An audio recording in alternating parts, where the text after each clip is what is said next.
Do you get nervous about simple things like calling the dentist? In this video, I'll show you how to fix that.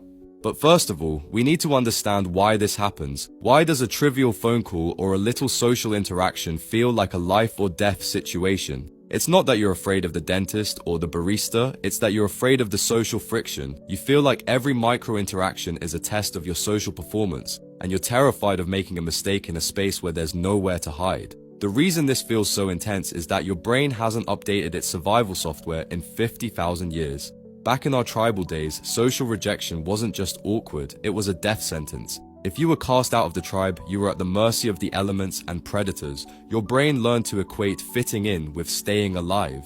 Fast forward to today. When you're staring at that phone or walking toward a neighbor, your amygdala, the brain's alarm system, doesn't see a friendly receptionist or a casual acquaintance. It sees a potential threat to your social standing. It triggers a shot of adrenaline and cortisol, prepping you for a life or death struggle. Your heart rate spikes and your breathing gets shallow because your body is literally preparing to fight a tiger, even though you're just trying to order a latte.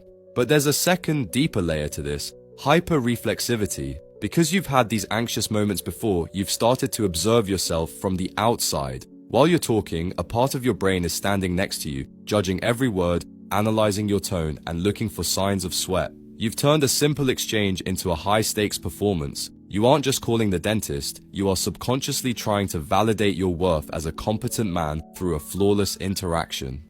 The friction you feel is the massive amount of mental energy it takes to manage this performance, while your survival brain is screaming, danger. You are essentially trying to drive a car with one foot on the gas and the other slamming on the brakes. To fix this, we have to stop the performance and start the recalibration. We need to move you from a place of managing your anxiety to a place where the anxiety simply doesn't have a reason to exist. A huge part of social anxiety is perfectionism in disguise. You're so afraid of sounding weird or awkward that the pressure to be perfect actually causes you to freeze. You treat every syllable like it's being recorded for a national archive. To break this, you need to lower the stakes before you even start. Before you dial, sign a mental permission to fail contract. Tell yourself explicitly, I am allowed to stumble over my words or have ums in this conversation. When you give yourself permission to be a flawed human being, the performance pressure vanishes. If you actually do stumble, you don't panic. You just think, check, there's the mistake I allowed myself to do,